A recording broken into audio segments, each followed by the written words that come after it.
Ini kita lihat ya, ini ada CCTV itu. Bayangin guru pada ada echonya. Ini lihat yang Anda pasti lihat semua tuh YouTube yang anak perempuan dipojokin itu, dipukul sama temen ini. Gila bener kan itu, kayak sangsak aja tuh. Saya yakin bapaknya perempuan itu pasti ngamuk dong, hajar balik gitu. Ya. Terus kalau yang perempuan ini saya lihat di YouTube, dia untuk diterima jadi anggota geng gitu, dia harus mau diapa-apain dulu gitu. Ya, digampar, di apa. Ya sekarang saya against itu acara-acara posma yang kekerasan itu. Dulu saya menjadi bagian dari itu kan. Gila bener kan itu.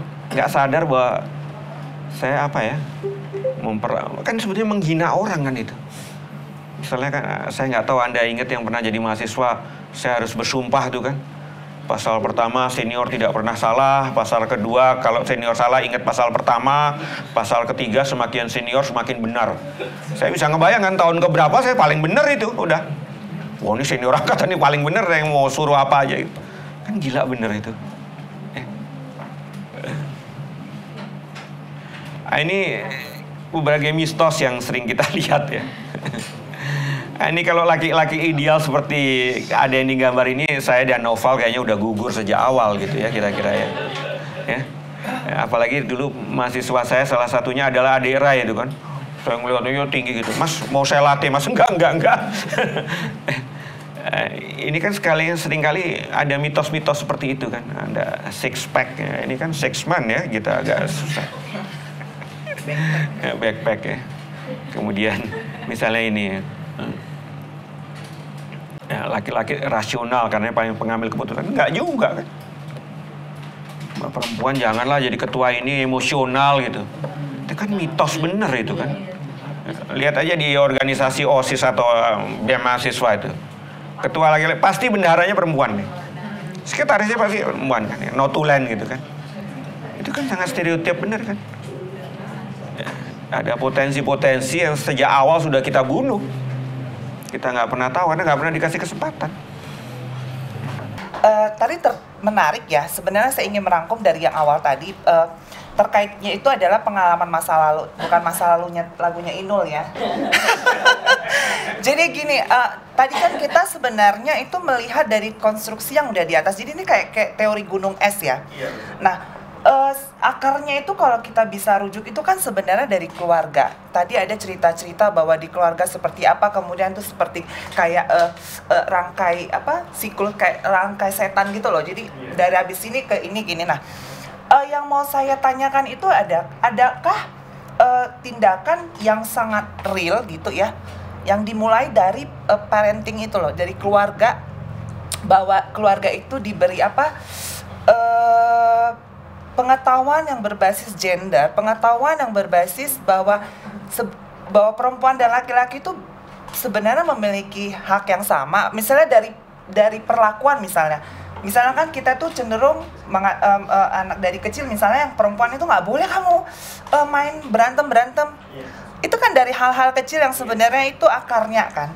Jadi kalau laki-laki nggak boleh main boneka loh, nanti kamu jadi kayak banci gitu ya.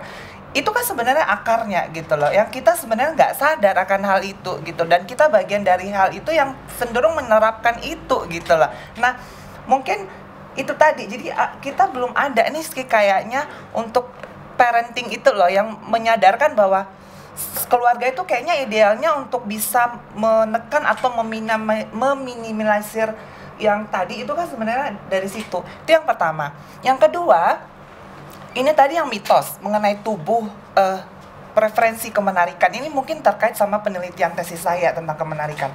Nah, kalau saya lihat itu dari beberapa penelitian, misalnya yang sangat menarik adalah homoseksual.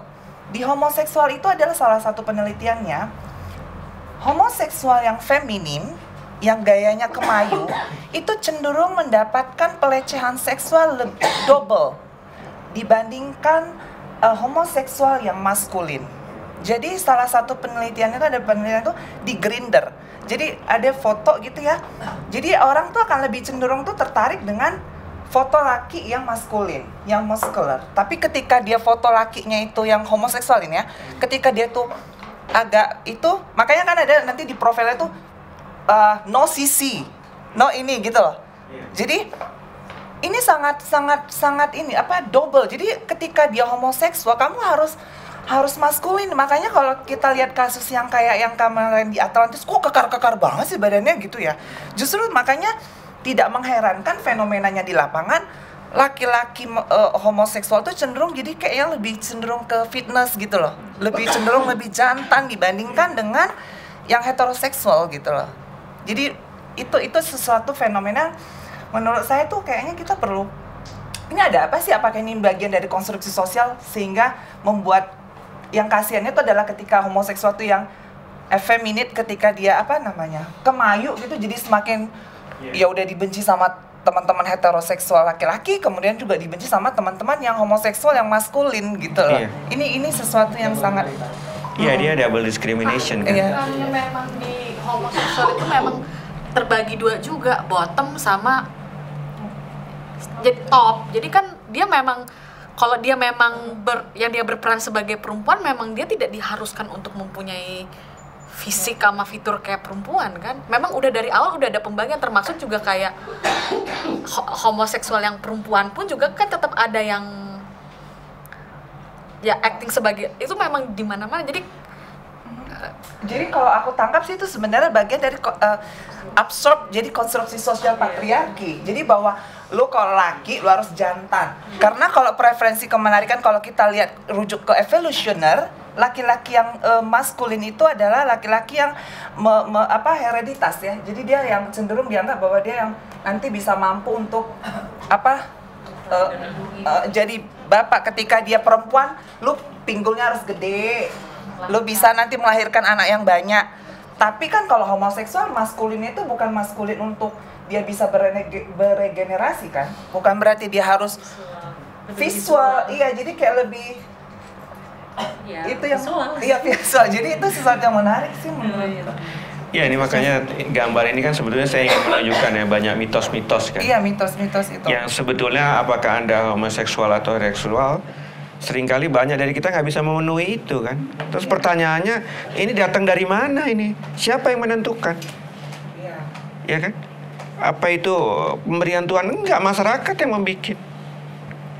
Ya misalnya kayak untuk perempuan, saya ingat sekali kalau tahun 80-an ya, perempuan yang Twiji itu yang dianggap paling ideal kan, sehingga orang berlomba-lomba perempuan kalau nggak itu. Tapi kalau Anda ke Kepulauan Fiji kan, perempuan yang gendut gembrot ya yang menjadi idola laki-laki kan, karena dianggap sumber kesuburan kan, Dewi Sri kan. Ini kan konstruksi semua. Seperti yang tadi itu konstruksi semua. Seringkali kita menerima nilai-nilai itu sebagai sesuatu yang sudah jadi. Kita nggak pernah kritisi. Makanya saya selalu hati-hati dengan istilah local wisdom. Ya, itu kita harus hati-hati. Kita pengen tahu local wisdom yang kita terima itu pada waktu dibuat perempuan ada di mana, dilibatkan atau enggak? Jangan-jangan enggak kan?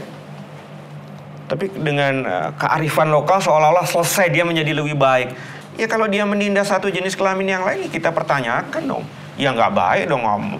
Terlepas itu budaya sendiri atau apa, kita harus selalu kritis terhadap itu. Tapi bagaimana dengan kayak agama? Terutama yang paling menurut saya tuh memang yang paling ekstrim itu agama ya. Saya tidak mau mengkritisi agama apa. Itu kan seperti yang kita tuh nggak punya power untuk mempertanyakan. Saya jujur ya, saya tuh dulu besar di Katolik. Saya selalu bertanya, kenapa begini, kenapa?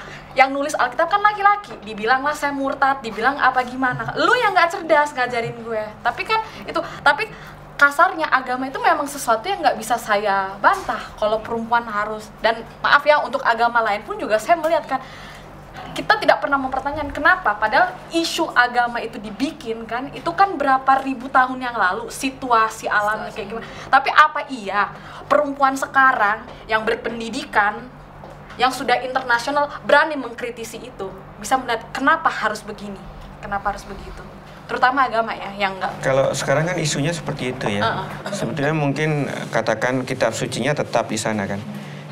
Kemampuan interpretasi kita mungkin yang berubah kan, atau ada perkembangan, atau ada perdebatan di sana, atau tidak tunggal gitu. Semua orang punya kesempatan yang sama. Nah, persoalannya kita cukup wise nggak menerima itu, sehingga tidak keluar kata-kata murtad, tidak keluar kata-kata menentang agama gitu. Memberi kesempatan nggak pada interpretasi lain. Nah, kedua juga tadi seperti yang tadi, kalau kitab-kitab suci yang kemudian diterjemahkan dalam bahasa Indonesia, pertanyaan kita tadi menjadi kritis kan. Nah, itu yang menerjemahkan siapa gitu. Ya, teman-teman perempuan dilibatkan nggak saat itu? Misalnya kan itu boleh sebetulnya. Tapi kan itu selalu menjadi isu sensitif, orang menjadi tersinggung seolah-olah kita menistakan agama. Padahal kan nggak begitu seharusnya. Ya. Agama ini jangan disempitkan kepada agama yang ada ya, maksudnya local wisdom itu bahkan lahir sebelum agama-agama modern yang ada sekarang gitu. Saya ngambil contoh kayak animisme, dinamisme adat di tempat saya yang di Flores, Manggarai Barat itu sangat patriarki. Maksudnya ketika anak laki-laki lahir itu ketika era lampau, mungkin sampai sekarang masih itu dikatakan sebagai anak dalam. Ketika anak perempuan lahir itu anak luar, karena akan terkait dengan semacam belis atau mas kawin. Dalam konsepnya mereka, saya tanya ketika orang-orang di sana, pemahaman dari perspektif si pelaku laki-laki misalnya, dalam tanda kutip pelaku, mereka nganggap oh itu bagian dari adat kita yang memuliakan perempuan, dalam arti perempuan itu harus dinilai dengan nilai ekonomi yang tinggi gitu. Jadi ketika seseorang mau menikahi wanita Manggarai misalnya, oh itu nggak boleh sembarangan orang, harus ada orang-orang tertentu ya. Tapi dampaknya kan tadi bergulir dan sebagainya, kayak semacam jadi pertarungan gengsi, dalam arti ketika orang tua bisa menikahkan anak perempuannya berapa kerbau, itu jadi nilai status untuk dia gitu. Jadi maksudnya local wisdom itu sebenarnya perlu ditelusuri juga. Iya, makanya saya tadi kan, kita seringkali menerima local wisdom ini sudah taken for granted, seolah-olah jadi dan akan begitu terus gitu. Padahal ketika itu jadi kan seharusnya kita tanya gimana prosesnya gitu kan. Kalau local wisdom yang kemudian kita lihat sangat merendahkan perempuan, harusnya kita kritis dong. Maka jangan kita terus menganggap ya ini udah budaya kita, yang jangan begitu dong. Ya. Kan itu buatan manusia, apa yang dibuat manusia bisa dirubah dong. Ya, seperti pelaku kekerasan ini kan ada yang mengatakan yang saya ikutin mengatakan orang lahir terus tidak bahwa dia pelaku kekerasan, enggak. Dia belajar dalam keluarga yang ayahnya mukulin istrinya sehingga dia merasa bahwa cara menyelesaikan persoalan seperti itu. Atau dia di sekolah dia lihat orang untuk menyelesaikan persoalan dengan berkelahi, dia belajar itu. Kalau itu sesuatu yang dipelajarin, seharusnya kita juga bisa belajar untuk menghilangkan itu kan. Jadi itu bukan sesuatu yang given, yang akan begitu terus. Saya termasuk orang yang percaya orang dilahirkan dia menjadi pelaku kekerasan, dia enggak. Dia pasti belajar ya. Kalau sesuatu yang bisa dipelajari, harusnya kita bisa pelajari juga untuk menghilangkan itu. Demikian juga dengan local wisdom. Saya nggak percaya dia ada di situ dan seumur hidup dia akan begitu terus, enggak. Yang tadi saya sebut desa nelayan itu perubahan masyarakat terjadi. Ya, ketika keluarga tadinya sangat mengidolakan anak laki-laki, sekarang berubah anak perempuan. Karena realitasnya secara ekonomi perempuan yang bisa memenuhi. Ada perubahan, local wisdomnya mana? Berubah kan? Itu. Oke, ini lain lagi nih ya. Ini sering kita lihat di ruang publik. Ini juga ya. Laki-laki harus tegar, kuat, tidak cengeng, tidak menangis ya. Banyak juga kita laki di YouTube ya, lihat ada debt collector yang badannya gede dimaki-maki tentara nangis juga gitu kan. Iya, pernah lihat ya. Jadi kan ini mitos semua kan. Terus ini juga nih laki-laki ini. Nah, kalau Anda lihat David Beckham itu kan dandannya katanya lebih lama dari istrinya ya. Jadi mitos juga bahwa laki-laki tidak suka bersolek atau apa.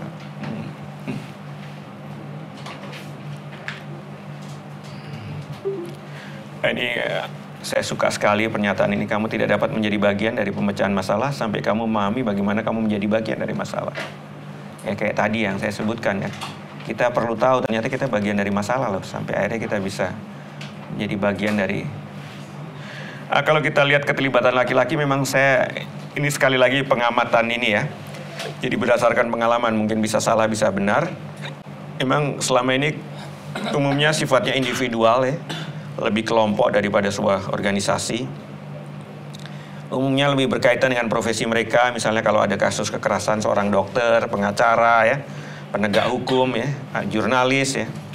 Banyak dari mereka keterlibatannya sifatnya relawan, kerja sampingan, jadi bukan profesi atau fokus pada itu ya. Jadi hit and run ya, jadi ikut konferensi pers, ikut apa gitu. Ini yang saya lihat nih. Seringkali ada event tertentu, apa Hari Internasional Perempuan, Hari Ibu, ada Kak Seto di sana sebagai tokoh atau apa yang muncul. Bersifat temporal, kasus per kasus ya, jadi bukan kerja sosial politik yang jangka panjang, komprehensif, memiliki dampak yang luas dalam masyarakat. Ini beberapa kegiatan dari teman-teman yang di bawah itu apa yang disebut aliansi laki-laki baru ya, teman-teman. Oh, saya masuk laki-laki lama ya. Laki-laki baru nih teman-teman yang di sini ada nih Hasan atau apa terlibat ya. Mereka cukup agresif, ada teman-teman dari Jogja, dari Nusa Tenggara, dari Lampung ya, Jakarta ya. Beberapa kampanye mereka itu yang di atas saya ingat sekali ya. Launching buku ini, Feminis Laki-laki ya. Dan waktu itu, waktu kita mengangkat tema besar itu, saya ingat dia bikin di pusat studi Jepang ya. Ada keynote speakernya Pak Fuad Hasan, closing acaranya Prof. Emil Salim ya. Saya ingat almarhum Fuad Hasan juga agak bingung waktu itu dengan tema kita itu ya. Jadi dia hanya bicara tentang kekerasan, tapi dia tidak bicara. Dan banyak orang juga yang mengada-ngada lo gitu, acara pinter lo cari uang gitu ya. Padahal saya bilang kita udah agak terlambat ya kalau dibandingkan teman-teman kita di Asia Tenggara ya. Mereka cukup agresif untuk bikin kegiatan-kegiatan seperti ini. Ini aliansi laki-laki baru ya. Laki-laki sejati anti kekerasan. Itu slogan mereka.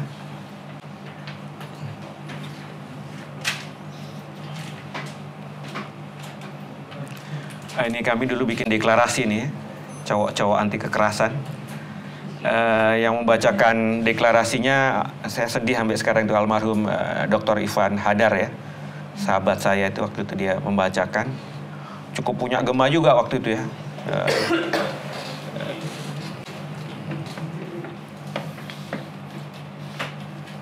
Ini waktu itu beberapa kawan ikut demo ya tentang undang-undang pornografi, tentang kekerasan. Ya, saya kira itu. Mungkin kalau ada pertanyaan, silakan. Iya. Tadi kalau misalnya tadi terkait sama banyaknya upaya laki-laki untuk juga terlibat dalam gender equality ini, tapi di tengah-tengah itu kayak kita selalu mengatakan bahwa laki-laki itu kan adalah pelaku gitu ya Pak Boni. Jadi saya mau nanya sebenarnya tepat atau sesuai nggak sih kalau kita tetap mengatakan bahwa laki-laki adalah pelaku? Maksud saya strategis nggak sih untuk gerakan male feminist ini sendiri gitu? Apakah jadi kayak illegitimate gitu ketika laki-laki mengupayakan itu juga gitu? Pada waktu saya mulai terlibat ini, saya ketemu aktivis perempuan juga yang bilang seperti itu, lebih jauh lagi. Anda ikut kami, itu seperti sleeping with the enemy. Saya bilang saya juga nggak pengen sleeping dengan Anda. Gitu. Agak tersinggung juga saya. Memang banyak dilemanya ya. Teman-teman Filipina itu punya persoalan sekarang. Ketika mereka membangun organisasi, tabrakan dengan organisasi perempuan. Jadi sejak awal waktu itu refleksi kita, kalau kita membuat organisasi atau gerakan, sejak awal dia harus menjadi bagian dari gerakan perempuan. Dan dia tidak leading di sana, dia supporting. Ini sebetulnya juga mengetes ego kita kan, sebagai patriarkan kita mau. Ya. Yang kedua juga berkaitan dengan dana. Ini seringkali rebutan funding, Mbak. Ya, teman Filipina cerita itu mereka jadi keras. Sebenarnya saya menjadi refleksi kita juga untuk mengatakan bahwa enggak, sejak awal itu funding komplementer dengan kegiatan perempuan.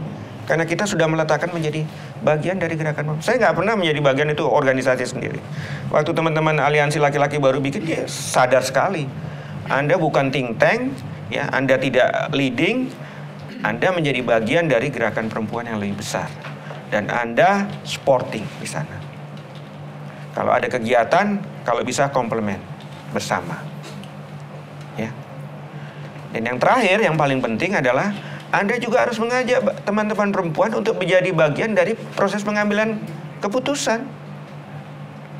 Ya, beberapa pertemuan yang ada di Jakarta saya sempat diundang itu menjadi pembicaraan kita. Kalau enggak, Anda ingin menunjukkan aja Anda sebetulnya lebih hebat, lebih sama aja dong, saya bilang. Ya, dan itu menjadi kesadaran. Jadi itu proses yang harus dilalui juga. Ya, Anda tidak Seringkali juga ada kekhawatiran karena ada kejadian juga Mbak Lola. Teman-teman yang ngaku-ngaku ini tapi sebetulnya pelaku. Nah itu kan repot juga kan, harus menjadi disiplin kita juga kan. Waktu itu diusulkan ada code of conduct gitu ya. Nggak ada ampun untuk yang kayak gitu ya. Juga mengingatkan juga karena teman-teman perempuan ini udah membuka diri. Jangan Anda mengkhianati lah ya. Tapi seringkali 1 orang 2 orang kan menjadi persoalan itu. Jadi memang proses untuk terlibat atau apa juga nggak diharapkan itu melalui proses yang... Karena kalau knowledge seperti Rocky bilang tuh gampang ya. Anda baca buku aja, Anda lebih hebat ngomong ini. Ini kan gerakan. Action sehari-hari, daily activity. Ya. Maksudnya aktivis. Ya, jadi kadang-kadang saya juga harus lebih kejam pada diri saya untuk itu. Ya, profesi saya sebagai dosen, saya harus kejam untuk itu. Nggak ada ampun kalau saya melakukan itu udah. Supaya teman-teman mengawasi saya juga, teman-teman. Dan di negara-negara maju sendiri, gerakan-gerakan seperti ini bukannya mulus-mulus saja ya. Banyak persoalan juga. Ya. Salah satu tadi yang disebut ada ketidakpercayaan buat. Ya. Dan ada laki-laki yang akhirnya kejebak ya dia. Karena ini kan sebetulnya dia menghantam kekuatan dia sendiri kan, yang 3P pertama itu. Dia mau mengakui nggak itu? Kalau Anda jadi orang baik aja, it's okay. Nggak itu, isunya nggak itu. Ada persoalan yang lebih dalam dari itu yang Anda harus sadari bahwa Anda juga menjadi korban. Jadi di negara maju yang sudah berkembang ini, organisasi ini tidak homogen juga, heterogen. Banyak persoalan juga ya. Yang saya lihat, saya tahu teman-teman di Filipina itu mereka cerita keluhan itu. Jadi yang tadinya awalnya ingin membantu jadi rivalitas, jadi suka clash kan. Yang sebenarnya jadi kontraproduktif kan. Jadi mungkin ada blessing in disguise juga kalau di Indonesia ini agak telat ya. Kita bisa belajar dari teman-teman yang udah one step ahead maju. Apakah dalam kondisi laki-laki sebagai kepala rumah tangga yang mengatur anaknya, baik laki-laki atau perempuan, dalam berpakaian juga termasuk dalam kekerasan seksual? Kalau melihat bahwa tadi kekerasan seksual salah satunya adalah pemaksaan jenis berpakaian. Terus pertanyaan yang kedua dari Ayu, Ayu ada di Korea. Kemarin dalam suatu acara di Korea mengenai transitional feminis muncul pertanyaan mengenai man engagement. Narasumber mengatakan bahwa we need to be careful in defining what engagement is and specifically determine which aspect, which part we want to bring them men, because it's about space and a women's space. Pertanyaanku menurut Pak Boni, bagaimana dengan pernyataan tersebut?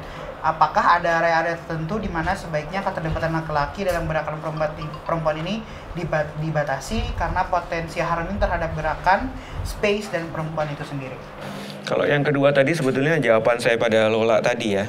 Jadi ketika ide ini, gerakan ini muncul, kemudian di dalam perjalanannya memang ada tension kan. Sehingga perlu ada refleksi, kenapa ini muncul gitu.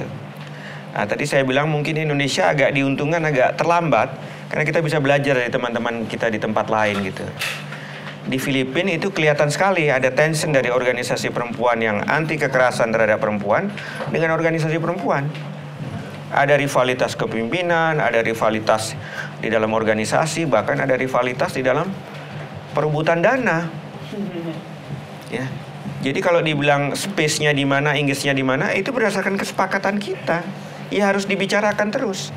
Makanya tadi refleksi yang ketiga adalah kita harus melibatkan teman-teman perempuan menjadi bagian dari, khususnya ketika mengambil keputusan. Ya. Jadi tidak sejak awal ini nggak boleh masuk loh, ini masuk, nggak begitu. Itu harus sepakatan kita. Dan itu proses yang tidak ada habisnya menurut saya. Kalau yang pertama tadi, itu kan sebetulnya sedikit banyak lebih pada fenomena ketika seorang ayah menjadi pimpinan keluarga, tapi dalam tanda kutip, dalam perkembangannya menjadi otoriter. Ya, tidak mendengarkan suara-suara di dalam keluarga. Itu yang sebetulnya dipermasalahkan. Ya, bahwa dia sebagai pemimpin keluarga atau apa, it's okay. Tapi ketika dia menentukan segalanya, ya, dan itu menjadi masalah. Ya. Karena dalam tanda kutip kemudian siklus kekerasan itu muncul. Karena itu bisa sifatnya oral ya, bisa sifatnya psikis, bisa sifatnya fisik. Apalagi kalau sudah sampai ekonomi ya. Nah, banyak seringkali kasus-kasus perceraian itu perempuan kemudian memikirkan ulang ketika dia tahu bahwa dia nggak punya basis ekonomi untuk bertahan. Dia nggak punya skill untuk bisa hidup. Ya, jadi ketergantungan itu muncul. Itu kan dilema kan. Di satu sisi dia ingin cerai tapi nanti dia nggak tahu hidupnya gimana. Tapi kalau dia nggak cerai dia menjadi bagian dari siklus kekerasan itu. Jadi ekstrimnya sebetulnya itu ketika tidak ada kesetaraan, ketika semuanya menjadi sentral ini. Itu kan kekuasaan yang biasa aja seperti pemerintahan, kalau semuanya ada di dia selalu potensi untuk menjadi otoriter, menjadi kuat ya. Di dalam keluarga juga begitu saya kira. Ya. Saya kira begitu. Jadi bagus pertanyaan teman dari Korea ini karena ada satu riset ya saya dengar dari waktu itu siapa ya saya lupa ya. Jadi ketika ada evaluasi besar-besaran, kenapa di Korea atau Jepang ya tingkat perceraian tinggi gitu. Itu menjadi evaluasi kenapa ini terjadi gitu ya. Rupanya kalau nggak salah di Korea ya, saya nggak tahu mungkin saya salah atau Korea atau Jepang. Tapi ada satu budaya yang mengatakan perempuan itu properti dari keluarganya, dari ayahnya. Dan ketika anaknya itu kemudian menikah dengan orang lain, properti itu pindah ke mantunya, ke suami. Ya. Tapi kan kemudian negara ini berkembang kan, kemajuan teknologi dan seterusnya. Sehingga kemudian perempuan punya kesempatan juga kan untuk. Dan itu mulai muncul tensi itu. Jadi kemudian ditanyakan kepada suaminya, kenapa kemudian akhirnya Anda bercerai ya? Alasan budaya dengan mengatakan, ya selama ini kan budaya kita perempuan properti orang tua. Ketika dia kawin dengan saya, dia menjadi properti saya. Dan sekarang dia nggak nurut. Sekarang dia punya ide sendiri, sekarang dia dan seterusnya. Ketika ditanya ke perempuan yang cerai, dan di jawaban dia, untuk pertama kali di dalam hidup saya bisa memutuskan untuk diri saya sendiri. Itu terjadi perubahan. Anda suka nggak setuju perubahan. Dan masalah waktu aja kalau nggak dibicarakan. Karena sebetulnya udah nggak sejalan kan itu. Jadi untuk pertama kali perempuan itu merasa, saya kok bisa menentukan hidup saya sendiri. Karena skill saya, karena uang saya. Selama bertahun-tahun dia nggak bisa punya keinginan. Saya pernah punya pengalaman ya, ngajar di, saya nggak sebut sekolahnya, tapi sekolah kedinasan ya di bawah. Banyak pegawai negerinya perempuan gitu.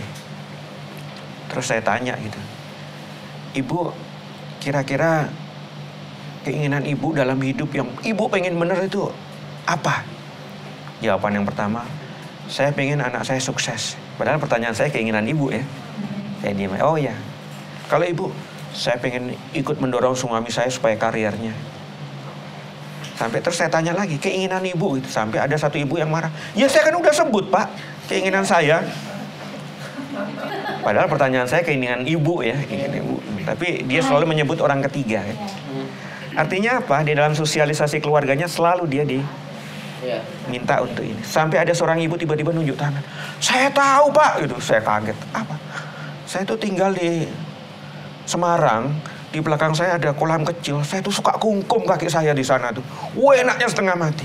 Bayangin dia mikirnya itu pun apa nggak bisa. Karena semua udah dilapisi dengan dia harus bantu ini, harus bantu itu terus. Jadi saya butuh memprobing dia untuk bicara. Bayangin keinginan itu kan very simple ya. Tapi dia pun nggak bisa memenuhi itu. Karena dia harus ngurus anak, harus ngurus suami, harus ngurus terus. Sampai itu circle itu. Ya, kita seringkali taken for granted laki-laki para suami ini kan. Ya. Dan itu nggak mudah loh. Saya ngomong ke istri saya sebetulnya dia nggak bisa juga dia menyampaikan itu ya. Akhirnya dalam bentuk simbol-simbol yang saya nggak ngerti juga gitu ya. Apa dianggap saya nggak pengen ini loh gitu. Ya, karena bertahun-tahun mereka disosialisasi seperti itu. Itu hal yang sederhana. Ya. Tapi kalau kita mau jujur itu violence kan sebetulnya. Kita violence ya. Kan dulu ada training. Satu hal yang menarik training itu. Jadi karena suami istri, jadi satu hari itu mereka berganti peran gitu. Jadi suami urusan domestik, istrinya yang keluar gitu. Ya emang yang terjadi disaster, porak-porak Anda nggak karuan ya satu hari. Sampai refleksinya Anda menyadari istri Anda tiap hari seperti itu. Anda satu hari aja udah rasanya. Celakanya kan kita tahu di dunia domestik kan nggak dianggap dia spending kan, tidak digaji kan di situ. Nah, ini kan juga sangat kelihatan sekali bagaimana masyarakat melihat itu. Seolah-olah yang breadwinner yang kita di luar yang kita lebih dihargai karena kita menghasilkan uang. Banyak pekerjaan rutin ini kan capeknya setengah. Saya pernah punya pengalaman kok, Mbak. Saya bantu nyuci gitu ya, karena kalau saya masak gagal maning gitu ya. Istri saya standarnya terlalu tinggi, saya bantu nyuci piring. Ada mertua saya, istri saya dimarahin habis itu. Kamu suami suruh. Akhirnya kita bikin kesepakatan, ya udahlah Mi, kalau nanti nenek datang saya nggak usah nyuci gitu ya. Tapi kadang-kadang saya suka nakal, Mi kok nenek nggak pernah kesini lagi ya? Wah kamu sih nggak mau nyuci. Hal-hal seperti itu yang sederhana, tapi itu kita alami. Oke, ada lagi? Kayak di kasus Thailand kan devisa negara kan dari prostitusi itu. Devisa negaranya paling besar dari prostitusi dan pariwisata. Nah, bagaimana bentuk keadilan yang sejauh ini Mas ketahui gitu? Bisa dilihat secara dua ya, Anda kita bisa pilih ya. Kalau Anda lihat secara moral, secara agama, pasti Anda mengatakan ya salah, nggak bener. Ya. Tapi Anda lihat, ini pengalaman saya pribadi ya. Saya pernah ikut training di Bangkok, Anda tahu kan Bangkok. Dan waktu itu saya harus memperpanjang tiket saya di Garuda. Ternyata representasi Garuda itu di daerah prostitusi dan itu siang hari itu. Tiba-tiba banyak bapak-bapak yang menyerahkan anaknya perempuan itu. Ya, kaget ya. Pikir saya apa tampang saya pedofil atau apa? Yeah. Dan saya waktu itu masih sebagai mahasiswa saya cobain. Terus teman perempuan saya orang Thailand tuh marah. Anda hipokrit dia bilang. Anda munafik. Buat dia perjuangannya dia pada tahun segitu itu, perjuangan dia adalah nggak realistis lagi menarik perempuan itu dari dunia prostitusi. Karena Anda menyelamatkan 2 orang yang datang 20 orang. Supply itu ada terus. Perjuangan dia adalah hak sebagai pekerja yang dia perjuangkan. Hak libur, perlindungan, asuransi, itu perjuangan mereka. Itu udah tahun 80-an loh Mas. Nah, seperti di negara-negara barat kan, itu kan perjuangannya itu dia prostitusi ya dianggap sebagai profesi kayak Anda kerja kantoran ya, Anda harus dapat hak cuti, Anda harus dapat lembur kalau kerja, Anda harus dapat. Perjuangannya sampai situ. Secara moral, secara agama pasti Anda akan komplit. Tapi kita lihat realitanya seperti itu. Teman-teman itu berjuang sudah. Dia bilang ngomong kosong itu. Saya waktu itu masih berpikirnya sangat normatif. Anda hipokrit dia bilang. Terus ditunjukin tempat-tempat kampung yang mensuplai prostitusi anak-anak itu. Daerah kemiskinan, daerah apa. Anda mau pulangin semua mereka makan hari ini juga nggak tahu apa. Di tahun 80-an di Thailand, perjuangannya sudah seperti itu. Sehingga itu menjadi devisa negara. Bahkan di dalam brosur-brosur turis itu kan masuk itu. Umur 19 mereka udah dibuang ke Sadau sih. Iya, maka dari itu kan. Oh, di sini kan kita masih kaget-kaget ya. Malah ada anggota dewan kita tuh yang tapi dengan sistem politik mereka yang seperti itu kan istilahnya kan bisa dikatakan bisa dilihat dinikmati sama patriarki lagi kan dengan feodalnya mereka itu kan. Iya. Raja Bhumibol itu. Bisa. Tapi untuk prostitusinya kan perjuangan politiknya udah berbeda dengan yang kita perjuangan dengan sekarang kan. Mereka nggak perjuangan moral lagi, nggak perjuangan itu bertentangan dengan agama. Perjuangan mereka adalah perjuangan politik, hak-hak tenaga kerja mereka perjuangkan. Usia misalnya masuk ke itu, proteksi dan seterusnya. Mungkin kita terkaget-kaget. Tapi kita jangan ini ya. Dulu saya ngebayang kita masih jauh dari itu. Tapi kalau kita ngelihat sekitar kita, to some extent kita udah seperti itu. Tapi kita selalu mendua kan. Ya, nggak berani ngambil posisi kan karena kita mendua selalu kita. Kalau di Thailand ya mereka udah merasa ya itu udah. Bahkan tempat-tempat prostitusi itu menyumbang ini kan, menyumbang pada enggak hanya di Vanigara itu apa? Biksu-biksu itu kan. Mereka menyumbang juga kan ke sana kan. yang setiap pagi itu. Jadi coba gimana Anda menjelaskannya secara agama? Wah, mereka ada keuntungan, mereka bagi itu untuk biksu-biksu. Malah kalau saya amati pada saat itu sadau itu memang malah biksunya mendatangi tempat seperti itu untuk tempat prostitusi untuk mendapatkan charity itu gitu. Sadau. Saya melihat 2 poin, nomor 7 sama nomor 8. Yang cara laki-laki mencegah kekerasan terhadap perempuan itu kan ada 2 kan yang di layar ini, yaitu memilih kata-kata secara sensitif gender dan bicara dan mendengar perempuan. Saya sepakat, tapi persoalannya adalah bagaimana itu bisa dipahami oleh laki-laki. Itu kan artinya kita punya PR untuk menumbuhkan knowledge ke laki-laki itu gitu kan. Bagaimana artinya kan ketika mereka bicara soal dengan kata-kata perek lah atau apa segala macam, ya karena knowledge yang mereka dapatkan seperti itu, baik secara kultural gitu ya, maupun secara institusional, misalnya seperti itu, lingkungan, lalu kemudian di sekolah juga, lingkungan sekolah, dan juga dari agama pun juga bisa jadi seperti itu gitu. Artinya kan pengetahuan seperti apa yang harus dikonsumsi oleh laki-laki itu menjadi lebih penting, karena kemudian itu yang bisa membuat mereka untuk oke, kita harus bicara soal gender gitu, oke, kita harus mendengar perempuan. Bagaimana mungkin mereka punya pengetahuan mendengarkan perempuan kalau mereka sendiri tidak dikasih asupan-asupan yang membuat mereka harus mengatakan 2 poin tadi gitu. Saya sepakat ya. Saya juga nggak berpikir merubah dunia, tapi saya minimal dari diri saya ya. Bahkan saya ketemu teman-teman dosen yang sangat seksis bicaranya. Dan biasanya saya tunjukkan keberatan saya itu. Dan biasanya apa yang terjadi, mereka menjadi-jadi kan, memprovok. Dan saya bilang ya udah, saya tinggalin. Itu bentuk protes saya. Kedua, biasanya kita ada kata-kata yang kita anggap bias gender di dalam tulisan-tulisan itu. Jangan gunakan kata-kata ini misalnya. Misalnya demi estetika, terus kita merubah kata perkosaan menjadi tipu luar dalam, menggauli. Terus saya bilang, even kata perkosaan itu nggak bisa mewakili apa yang dirasakan oleh perempuan, saya bilang. Jadi ini nggak ada kaitannya Anda. Bahkan majalah-majalah besar loh, saya nggak mau sebut aja loh. Demi alasan estetika supaya tidak ada pengulangan, jadi kata perkosaan di atas, di bawah diganti gitu ya. Menggauli atau apa, meniduri atau apa. Menggauli dengan memperkosa kan Anda udah jelas bedanya, jauh. Bahkan saya bilang kata perkosaan sendiri nggak bisa mewakili apa yang dirasakan oleh perempuan. Anda jangan mereduksi lagi. Itu buat saya cukup keras dalam soal itu ya. Saya bilang nggak bisa, saya nggak bisa. Ya. Dulu saya ngasih training pada beberapa wartawan, ya, soal isu-isu perempuan. Wartawan ini bilang, oh, Anda ini mengada-ngada, kami ini udah sering nulis tentang perempuan. Ya udah, kirim tulisannya ke jurnal perempuan. Kalimat pertamanya udah pahanya yang mulus itu, saya nggak bisa terima kayak gini. Ini bukan majalah populer, apa ya? Kayak gitu, mereka baru, oh jadi begitu. Iya, jangan Anda. Ini harus menjadi bagian dari ideologi kita masuk di dalamnya, menulis. Jadi beda ya, misalnya Anda nulis perempuan dan politik ya. Yang punya perspektif, dia yang punya informasi aja.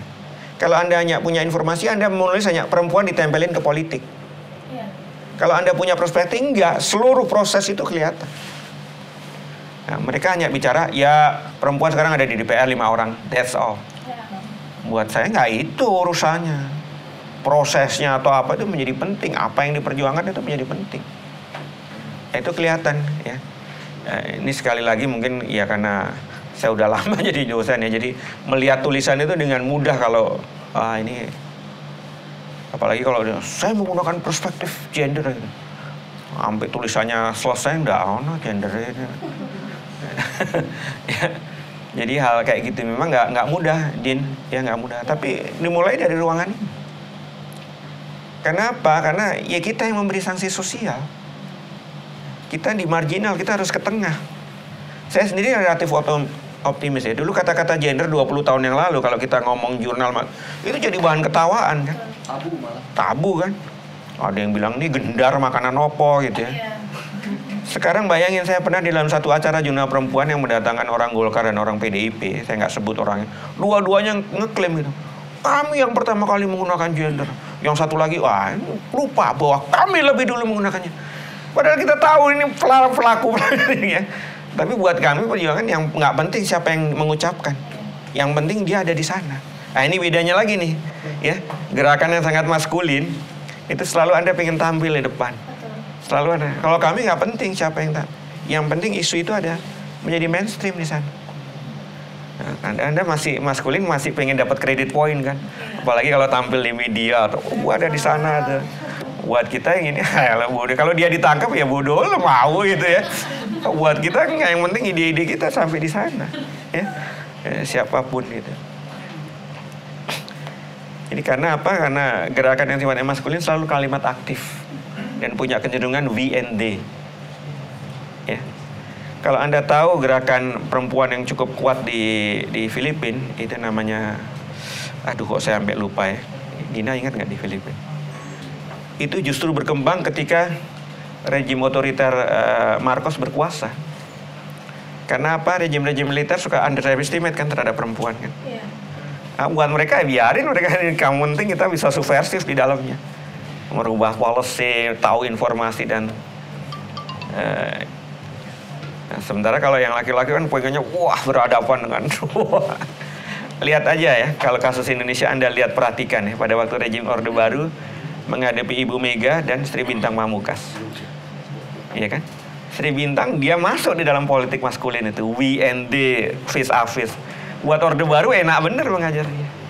Tapi ketika Bu Mega dia serba salah kan? Iya. Wah ini nanti orang, iya gua ngajar perempuan.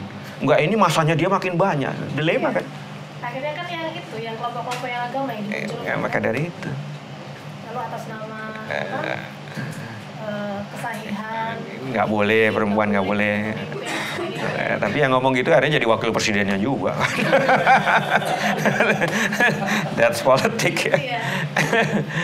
Oke, ada komentar yang lain? Silakan.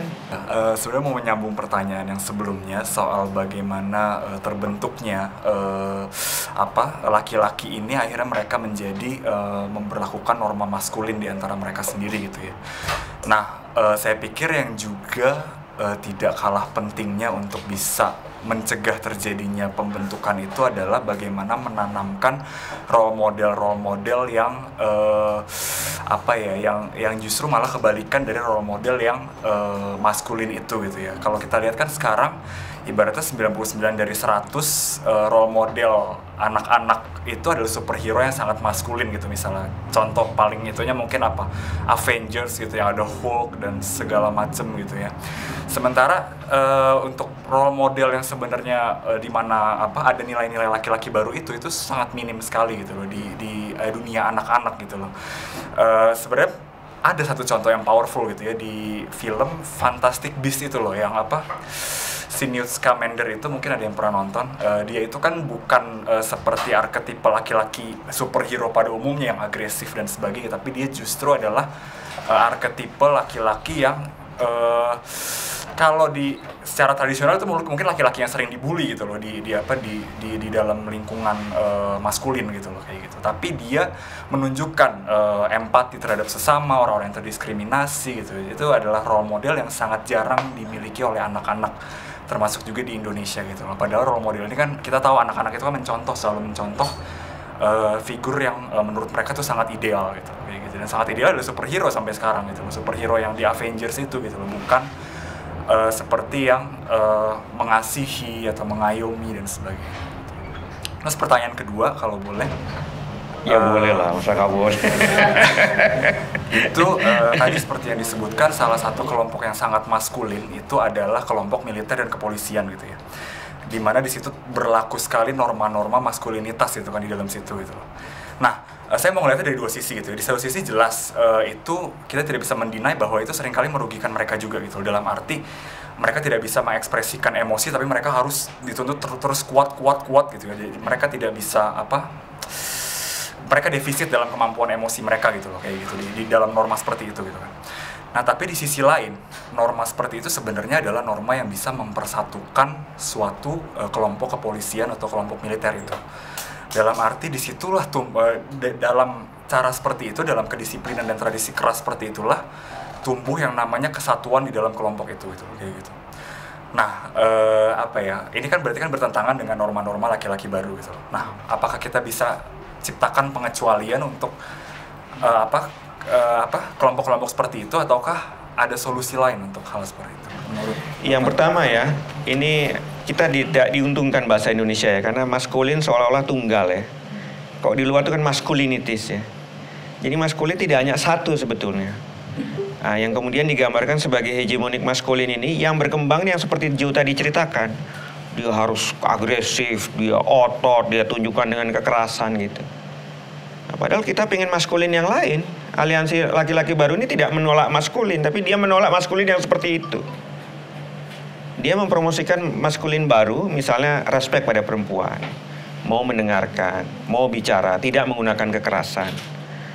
Nah, tapi yang seperti Joe bilang kan, image ini kan benar-benar tenggelam kan. Karena yang muncul direproduksi oleh media atau apa yang sangat agresif, sangat kekerasan kan. Mukulin orang apa dan seterusnya gitu. Game-game pun juga isinya itu semua kan.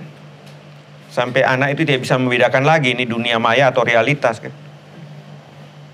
Nah, perjuangannya adalah seperti itu sebetulnya. Kita tidak menolak, tapi kita menolak maskulin yang tunggal, yang hegemonik yang seperti tadi Joe ceritakan. Yang kedua, memang tidak bisa dihindari kalau lembaga militer dia punya ciri-ciri yang berbeda dengan sipil ya. Pertama, ini orang sering salah. Saya selalu mengatakan militer itu bukan lembaga demokrasi. Undemocratic institution. Anda bisa bayangkan kalau militer itu lembaga demokrasi, ribut di parlemen, kapan perangnya? Dia harus ada struktur komando, ada spirit of corps. Itu jelas. Kedua, dia armed institution, lembaga bersenjata. Karena mereka dilatih untuk itu kan. Membunuh, menembak, dan seterusnya.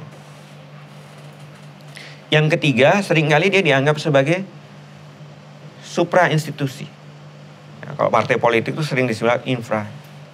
Justru karena lembaga seperti itu, orang harus sadar dia punya potensi untuk menyalahgunakan. Makanya di negara-negara maju ada supremasi sipil. Subordinat militer. Di negara maju ada aturan-aturannya. Ya. Misalnya orang untuk punya senjata dia harus dites psikologis dan seterusnya kan. Anda bisa bayangkan negara yang ininya didiamkan ya, pasti kekerasan, masalah waktu aja. Memang kita butuh lembaga itu. Justru karena lembaga itu dibutuhkan seperti itu, harus ada rambu-rambunya. Baik undang-undang, peraturan, dan ada supremasi sipil. Tapi untuk waktu yang lama negara kita kan nggak ada. Dan tampaknya militer juga belum sepenuhnya mau di bawah supremasi sipil. Belum sepenuhnya. Misalnya kasus-kasus pelanggaran mereka pengen diselesaikan sendiri kan. Belum sepenuhnya. Dia menarik garis itu. Dan ini bukan tipikal Indonesia. Di Thailand malah militer kudeta. Di Pakistan. Bahkan negara maju kayak Amerika. Juga negara. Ada 3 elemen dari militer. Ini saya jadi ngomong soal militer ya. Ya. Elemen yang pertama apa yang kita sebut sebagai military as government. Jadi orang-orang tentara yang duduk di dalam pemerintahan. Menjadi menteri, menjadi dirjen, menjadi duta besar. Dia menempati posisi sipil. Ya, political appointed. Yang sebetulnya kan bukan karier militer itu kan. Tapi yang kedua adalah military as a institution. Dan ini sebetulnya militer. Banyak kan perwira-perwira menengah. Dia di lembaga militer, akademi, apa, memang dia profesional militer. Dan yang ketiga, militer is a intelligent body. Nah, seringkali intelijen ini kita nggak tahu, nggak punya pasukan, tapi kan seringkali berkuasa benar kan? Karena dia punya headline ke presiden biasanya. Di negara-negara yang 3 elemen ini jadi satu, biasanya punya kecenderungan pemerintahan militer, otoriter. Tapi kalau ini bisa dipisahkan, ya, seharusnya kan kalau pemerintahan semakin demokratis, orang-orang militer yang duduk di posisi-posisi publik itu berkurang dong. Atau setelah dia pensiun. Bahkan beberapa negara itu dia harus pensiun berapa tahun dulu supaya dia menjadi lebih sipil, baru dia bisa maju ke pejabat publik. Jadi justru itu, seperti yang Joe gambarkan, harus ada rambu-rambunya. Kalau enggak pasti dia bukan exception di situ. Karena kita sadar bahwa itu kalau didiamkan dia akan pasti melanggar. Karena kekuatan siapa yang mau melawan? Itu yang terjadi. Tapi yang menjadi persoalan yang tadi saya kasih contoh, seringkali teman-teman sipil yang terlibat, dia nggak punya pengetahuan dan skill seperti itu. Tindakannya malah kadang-kadang lebih gila. Maksudnya training saya baru tahu, misalnya saya nggak tahu ya, koreksi saya. Dulu ada Scott jam kan itu, Anda ingat itu ya? Itu nggak boleh lagi ternyata di militer, karena penelitian mereka menganggap kalau itu sering dilakukan lututnya bisa bermasalah nantinya. Nah, orang sipil mana tahu kayak gitu. Scott jam, di ospek suruh Scott jam aja kan, padahal udah nggak boleh. Dia tahu kapan batas manusia itu. Itu pun militer suka salah, tapi mereka punya skill itu. Bahwa sehebat-hebatnya manusia dijadikan mesin perang, dia ada batasnya. Nah, orang sipil tiba-tiba sok-sok masuk ke situ nggak punya pengetahuan, akhirnya lebih represif ya. Kita temuin aja kan organisasi-organisasi paramiliter itu kadang-kadang lebih fasis. Begitu Jo. Jadi memang itu institusi exception, tapi justru karena exception kita harus hati-hati. Nggak bisa didiamkan itu. Harus ada kontrol, harus ada rambu. Kalau enggak pasti akan menyalahgunakan. Karena nggak ada yang ngelawan. Kalau udah gitu nggak ada yang ngelawan. Siapa yang berani ngelawan? Kelompok kafe ngelawan. Emang siapa? Oke, ada lagi silakan. Iya, saya ingin nanya lagi ke topik prostitusi yang tadi. Masih belum terjawab dari pertanyaan Mbaknya, bagaimana posisi laki-laki itu sendiri dalam prostitusi. Jadi di sini saya ingin nanya, mengapa pengguna jasa pekerja seks komersial itu yang mostly adalah laki-laki itu seperti tidak tersentuh oleh negara. Maksud saya di sini banyak penelitian yang menunjukkan bahwa kekerasan terhadap pekerja seks itu sangat nyata dan dilakukan oleh laki-laki yang mana pengguna jasa. Dan mengapa negara cenderung takut untuk menyentuh daerah sana? Iya, kalau dari perspektif hak asasi manusia kan kita kenal ya, apa yang kita sebut sebagai action by omission ya. Negara membiarkan apa aparatnya atau apa. Bisa jadi karena nggak mau masuk ke wilayah itu dengan berbagai kepentingan. Bisa jadi karena diuntungkan. Tapi juga ada violent by action kan. Mereka terlibat. Nah, ini juga nggak bagus juga buat negara gitu. Karena di sana ada suasana represif, suasana. Nah, jadi seringkali mereka nggak mau masuk ke sana, terlibat. Ya. Nah, kalau dari kasus prostitusinya yang pelanggannya ini bebas ya, kayaknya relasi kuasa kan. Makanya perjuangan teman-teman aktivis yang saya lihat di Thailand, di Filipina, dan di dunia adalah memperdayakan perempuan supaya mereka sebagai pekerja. Ya. Kalau pekerja dia punya hak-hak kan. Kalau dia punya dilanggar dia bisa tuntut secara hukum. Nah, tapi kan itu buat kalangan masyarakat pada umumnya, apalagi kalangan agama, dianggap nggak benar kan. Tapi buat mereka Anda nggak realistis karena ini yang terjadi. Ketimpangan itu begitu besar. Saya menyelamatkan 3 orang, hari ini 30 orang datang. Orang tuanya yang nganter lagi. Jadi tahapnya sudah sampai seperti itu. Ya, tanpa mengurangi rasa hormat tempat prostitusi yang ditutup itu, terus dijadikan tempat agama. Pertanyaan saya, orang-orang yang di situ ada di mana sekarang? Apa mereka dapat kompensasi atau disalurkan tenaga kerja kan? Padahal kan kalau kita mau jujur, dia jadi lebih rentan kan terhadap kekerasan, lebih rentan terhadap penyakit kan. Kalau dia dilokalisasi ada dokter yang merawat, kalau dia kena penyakit atau apa bisa direkomendasikan. Tapi kan kalau dari alasan agama kan alasan seperti itu nggak dibenarkan. Tapi saat bersama kita juga nggak menyelesaikan persoalan dengan mengganti tempat prostitusi menjadi tempat agama. Terus orang-orang yang dulu di sana di mana sekarang? Pindah sekarang ke Royal di Penjaringan itu. Jadi kebetulan saya di Penjaringan itu di Yayasan Trotoar itu. Memang diapit sama itulah Royal sama Kalijodo. Jadi yang dari Kalijodo ini pindah ke Royal. Kemudian dari yang harga, mohon maaf nih kalau saya nyebutnya harga ya, dari harga 150 jadi malah naik sih sebenarnya mereka tidak pendapatan gitu loh. Ya itu ya, kalau dalam tanda kutip secara ekonomi lebih baik ya. Tapi kalau misalnya dalam sudut proteksi atau proteksi, gimana yang di jalan-jalan yang mungkin udah beranjak tua? Kan prostitusi kan ada tahu paling 5 tahun kan? Ya, ada di tempat-tempat pinggiran ya. Saya kira Mbak Baby Jim itu menunjukkan beberapa fotonya di Facebook itu buat saya terkejut benar itu. Dia di bawah jembatan dia lihat ada kayak barak-barak begitu. Sampai Mbak kayak gitu ya? Iya Bon dia bilang. itu mereka kena penyakit bisa, dipukulin bisa, ya. Apalagi kalau customernya ini lagi mabok atau apa, dia nggak dalam posisi untuk bisa bargaining. Negara ada di mana saat itu? Jadi sekarang namanya itu, Anda hanya mau mengatakan Anda masuk neraka loh, masuk neraka without any solution ya. Karena kan kita kalau mau jujur, saya nggak tahu tapi saya yakin nggak ada orang bercita-cita kalau besar saya nanti jadi prostitusi. Saya kira nggak. Kalau di depan Pinang itu di pinggir jalan itu kayak mereka kayak ada minum antibiotik gitu ya kayaknya setiap mau main minum antibiotik. Nah itu dia masalah ya, antibiotik itu kan berpengaruh pada ginjal apa segala macam. Nah itu jadi saya juga pernah sama teman-teman mengadvokasi sih sebenarnya, memberi paradigma bahwa ini sih sebenarnya kalau mau lu ke ini aja, ada yang yayasan apa segala macam yang memang buat antibody apa segala macam gitu loh.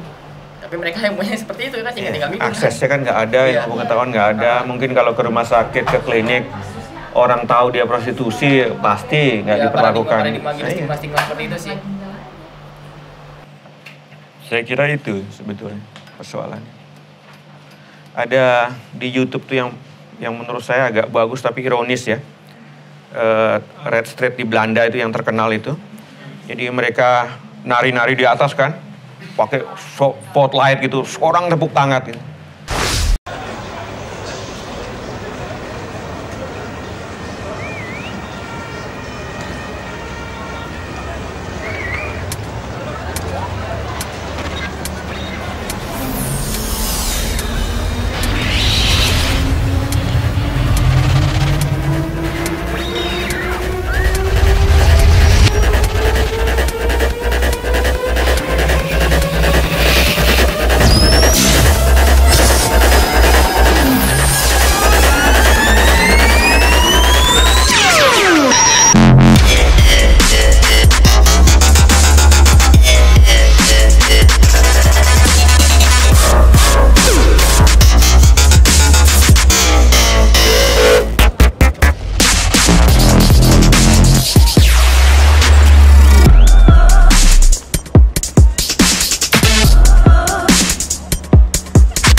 Semua dari mereka bermimpi ingin menjadi penari terkenal di Belanda.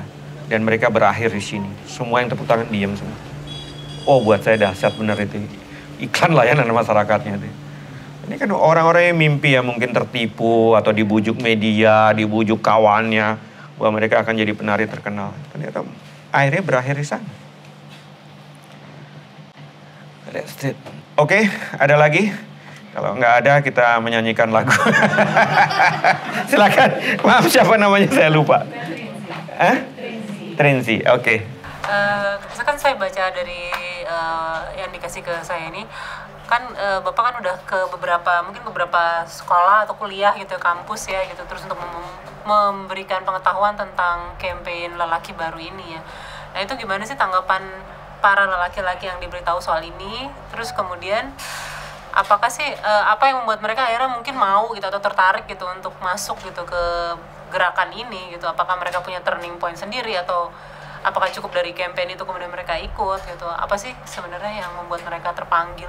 Iya, sebetulnya saya sendiri udah agak lama off ya Mbak ya. Okay. Tapi pengalaman saya ke beberapa universitas, saya tulis itu pengalaman saya di psikologi Ukrida. Ya saya baca itu. Ketika saya menjelaskan ini, ketua jurusan atau dekannya tuh membujuk saya. Bapak lagi mempromosikan soal homoseksual ya Pak. Saya kaget juga ya. Terus ada yang membayangkan bahwa saya sedang mempromosikan laki-laki metroseksual gitu. Jadi kan kayak David Beckham dan seterusnya gitu. Yang satu lagi ada yang, wah saya nggak sanggup Pak kalau yang Bapak promosikan. Emang saya yang promosikan apa? Bapak pengen laki-laki bisa sanggup masak, sanggup ini, sanggup itu semua kan. Jadi Superman kan. Itu aja meleset semua tuh Mbak, tiga-tiganya tuh. Di kalangan yang more or less terdidik kan, ya. Jadi harus jelaskan seperti ini. Nah, sekarang saya dapat kesempatan dengan program dari Pemprov DKI itu saya sering ke tempat-tempat RPETA ya. Iya, betul. Itu menjelaskan ini di rumah-rumah susun itu ya. Mereka agak terkaget-kaget juga gitu ya. Biasanya ini trennya nih Mbak ya. Mereka bicara setelah acara selesai. Tiba-tiba pengen cerita gitu bahwa dia punya persoalan. Jadi belum berani bisa. Atau kalau dia nanya, saya perhatikan dia menggunakan orang ketiga. Teman saya Pak, padahal saya yakin dia maksudnya. Ya. Oh ya teman Bapak itu brengsek juga Pak ya. Ya begitulah gitu ya. Lalu saya menghantam ke dia gitu ya. Nah, itu yang saya. Jadi memang nggak mudah. Karena Anda menghantam privilege Anda itu kan. Dan Anda sebetulnya juga punya masalah. Dia tahu itu. Ada satu orang yang saya temuin waktu saya dikasih itu. Dia telepon sampai sekarang itu. Jadi dia menderita benar karena dia sebetulnya nggak ingin melakukan itu. Tapi selalu ada. Saya tanya keluarganya dulu. Kayaknya keluarganya oke-oke aja gitu. Jadi kemudian dia dipindah ke Jogja. Saya rujuk waktu itu ke teman-teman. Tolong lah dia dibantu ini. Nah, karena dia merasa kalau nggak melakukan itu kurang laki kan dia bilang gitu ya. Kurang jantan Pak kayaknya saya tuh. Istri saya suka nganggap remeh saya gitu. Tapi untuk membalas dianggap remeh itu dengan memukul kan yang paling menurut dia paling instan ya untuk menunjukkan kekuatan dia ya. Saya kira saya lihat dengan penghasilannya istrinya bisnisnya lebih sukses, dianya pegawai. Jadi ya harus dua belah pihak emang nggak mudah. Nah, jadi memang kalau saya diminta itu saya biasanya minta kalau bisa yang datang laki-laki dan perempuan ya saya bilang gitu. Oh, tapi yang menarik setelah itu, kan Pak, gitu kalau suami istri. Wah ini saya yang jadi disalahin ini nanti. Bener kan Pak, ojo ngono Pak. Gitu. Ya, gitu, menarik juga. Ya. Tapi minimal ide ini ditangkap dulu ya. Itu buat saya udah ada dapat kesempatan lah mereka melihat ada sisi lain. Oh iya ternyata saya bermasalah ya. Karena seringkali banyakan dari mereka nggak tahu gitu. Aku ini ada masalah tapi aku nggak tahu gitu apa. Kalau dengan anak-anak SMA saya pernah itu ya suasana itu ya brotherhood itu. Buat dia kalau nggak ikut tawuran, wah saya bisa dapat punishment dari teman-temannya itu. Lo nggak solidar, lo cemen, lo apa gitu. Yang sebetulnya sebagian dari mereka takut berkelahi. Tapi ya karena itu kan kita harus membela gitu. Saya jadi ingat zaman SMA dulu, saya di Setiabudi SMA 3 tuh, berkelahi. Saya siap-siap lari dulu lah ya. Berkelahi udah bawa kayu, bawa apa kan gila bener itu. Ya saya kira begitu. Jadi ini sebetulnya teman-teman yang aliansi laki baru yang lebih ya dalam hal usia lah ya. Saya kan laki-laki lama ya ini. Saya kira lebih akhir mereka punya program radio ya. Mereka sering ada happening art ya. Mereka sering ngasih ceramah-ceramah di SMA. Terus mereka ada buku-buku, bukan buku-buku serius, buku-buku panduan gitu ya. Hal yang kenapa sih kita harus terlibat ketika kayak gitu. Itu yang mereka lakukan ya. Sebagian dari mereka juga makin maju karena saya dengar ada yang misalnya teman saya yang di Jogja itu si Nur Hasim nih, dia sampai sekolah ke Australia itu untuk belajar itu. Saya bilang wah hebat tuh. Nah, terus dia bilang saya sekarang jadi dosen di ini ya. Itu dia pasti kan akan mentransfer ilmunya ke sana. Ya itu dulu yang sejauh ini kita bisa lakukan, tapi membayangkan sebagai gerakan yang wah saya ya, ngebayang ya bisa dilakukan atau enggak gitu. Karena melakukan itu seperti yang Rocky minggu lalu bilang ya, kita siap ditertawakan. Pertama Mbak ya, saya kerja di Juna Perempuan dulu. Ini jujur aja nih pengalaman saya pribadi. Saya malu bener Mbak. Kalau ditanya kerja di mana LSM apa? Ya ada lah gitu. Setiap saya ngomong saya kerja di Yayasan Juna Perempuan, pasti orang yang saya ajak omong, even laki-laki atau perempuan ngelihat dari atas sampai bawah. Something wrong with you gitu kasarnya begitu. Ya. Bahkan ketika saya dengan teman-teman dosen tuh saya ingat sekali krisis 98 itu, terus saya mulai diajak gadis IMA segala bantu Juna Perempuan. Ini yang teman-teman laki-laki kan kerjanya kalau ada kapan Bon pakai rok Bon kapan gitu ya, bayangin itu. Tapi teman-teman perempuan juga tidak menolong saya ketika bilang kau kerja di Juna Perempuan ya Bon. Iya ya, mudah-mudahan nanti dapat kerjaan yang lebih baik ya. Lu kok lebih baik apa urusannya? Ya sekarang sih saya confident banget Mbak ya, kalau ada orang saya di LSM Juna Perempuan so what gitu ya, saya udah siap-siap aja dia ya. Oh dulu jujur aja, saya kira Ima tahu itu ya, gadis apa. Kadang-kadang saya bilang, Dis kamu nih yang jeblosin saya ke sini nih. Dulu bener ya. Bahkan dulu ada pegawai, saya ingat Ima tuh juga ingat. Pegawai itu laki-laki ahli komputer, kalau tiap foto bersama nggak mau ikut. Akhirnya kita tahu sebenarnya dia malu. Tapi dia butuh duitnya, jadi dia tetap kerja. Tapi kalau di foto bersama dia nggak mau ikut. Ada aja alasannya tuh. Sampai dia gitu, kenapa dia nggak mau ikut? Ternyata dia malu. Dulu itu, kalau sekarang sih teman-teman di sini malah kadang-kadang kelewatan minta difoto terus. Ya. Kalau sekarang juga perempuan, orang bilang itu banyak ceweknya nggak? Ini ya, kita waktu ngangkat ini, nomor ini, yang masih gede itu. Ya, yang gambarnya laki-laki ngangkat dunia itu ya. 12 ini ya. Mana nih? Itu yang kuning tuh ya. Pria feminis, why not ya. Kita waktu itu kantornya di Menteng, Mas. Terus kita bikin poster gede bener itu. Gede banget itu ya. Yang datang ada 2. Yang pertama disangka kita fitness center. Jadi orang daftar mau daftar nge-gym kan, aku bingung juga nge-gym alatnya opo nggak ono ya.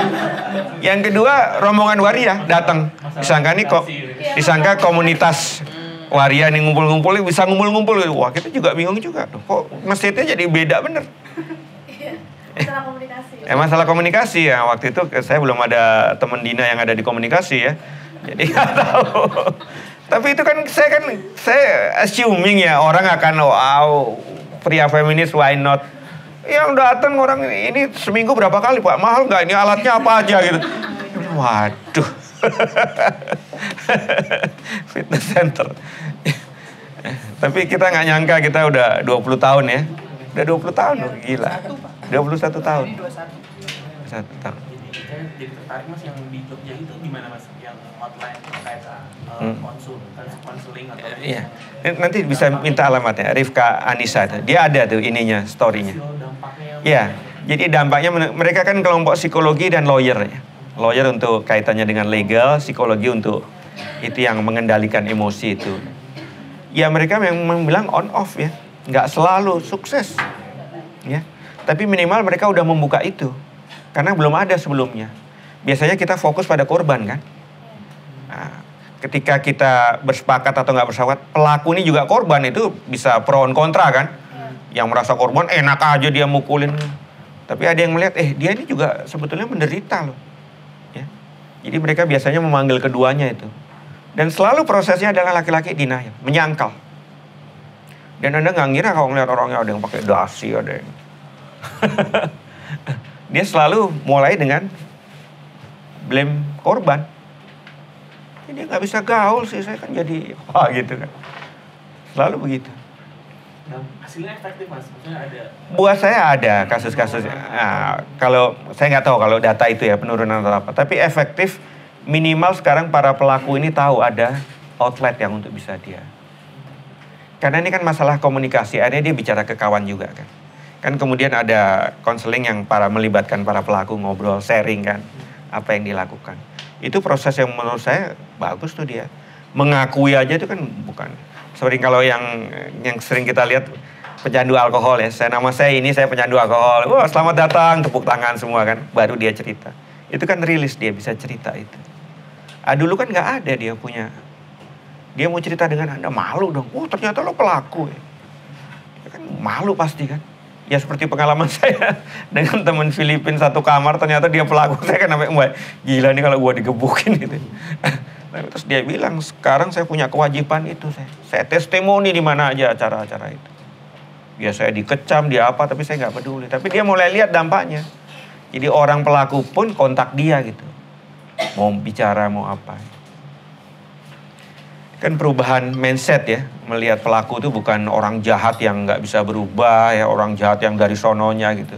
Ternyata kita lihat juga mereka punya persoalan dalam dirinya. Oke. Aktivis perempuan kan gencar untuk against sunat terhadap perempuan. Nah, bagaimana ketika laki-laki feminis menyikapi itu? Karena gini, keperjuangan itu misalnya hal-hal kecil aja ya, saya pribadi gitu ya. Jadi keluarga saya itu ada yang baby yang baru melahirkan gitu. Terus saya bilang, ini mau disunat loh besok. Saya bilang, di satu sisi itu dilema gitu. Saya bilang, dok, bunda, itu kan sunat perempuan sebenarnya nggak boleh. Tapi dengan memilih tadi itu dibilang sensitif gitu, sensitif gender, sebenarnya kan nggak boleh gitu kan. Tapi di satu sisi lagi seperti kayak, lu durhaka banget sih mau berkonflik nih sama keluarga, yang gitu-gitu lah kan. Kita dihadapkan situasi yang dilematis banget kan ketika. Tapi di sisi lain kita tahu bahwa, karena kita tahu informasi kan, terpapar. Nah itu kan cara penyampaiannya itu sangat sulit sekali. Tapi di satu sisi juga yaitu tadi hukum kita terutama yang dokter gitu ya masih juga tidak jelas dan itu melegalkan itu gitu loh. Nah itu gimana sikap laki-laki? Saya sendiri untuk aliansi laki-laki baru ya, saya nggak bisa bicara atas nama mereka ya. Tapi kalau ngelihat beberapa prinsipnya saya kira jelas kan. Mereka menjadi bagian dari gerakan perempuan. Mereka tidak leading, mereka mendukung ya. Mereka melibatkan perempuan di dalam pengambilan keputusan ya. Artinya kalau isu-isu itu menjadi isu perempuan juga menjadi isu-isu laki-laki itu. Sama, mereka akan menginginkan suara yang sama. Karena itu berdasarkan diskusi mereka kan.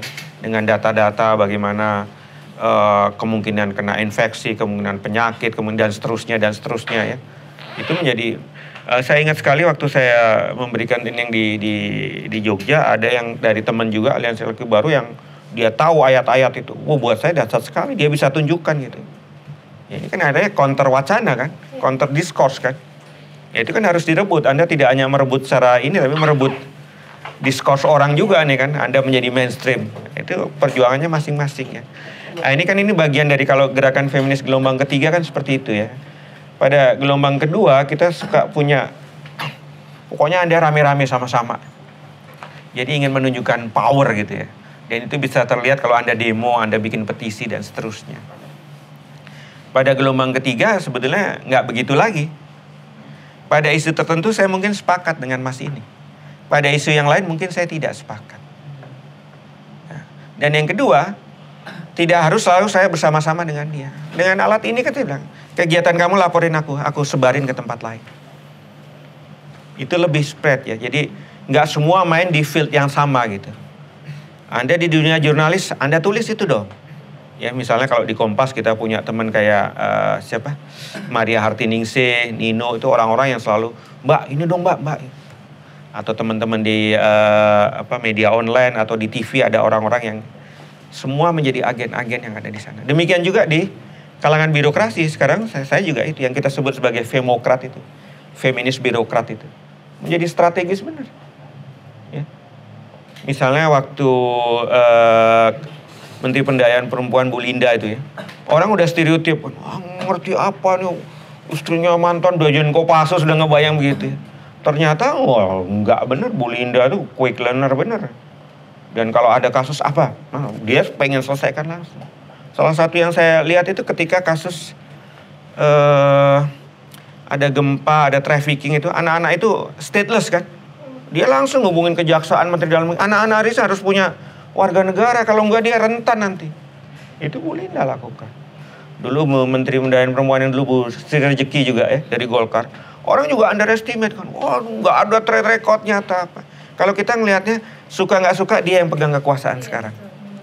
Menjadi penting, kalau dia nggak tahu, tugas kita memberitahu, jangan memaki-maki, dia makin menjauh dari kita. Waktu Ima dan Gadis mencoba membebaskan teman-teman trafficking di Kalimantan, di Batam, kontak Budi Sejeki itu. Dia langsung telepon Kapolda. Jadi waktu kita ada acara ketemu tuh saya ingatkan lagi, Bu, saya nggak pernah lupa Ibu melakukan itu. Dia malah kaget tuh, ya Mas saya juga lupa. Dia yang punya kuasa kan. Ya, kalau saya yang telepon Kapolda, lo sopo? Oke. Saya kira cukup sampai di sini. Terima kasih buat teman-teman. Dan saya minta maaf kalau ada kata-kata yang mungkin bercanda atau apa ya. Baik, selamat malam. Wassalamualaikum warahmatullahi wabarakatuh.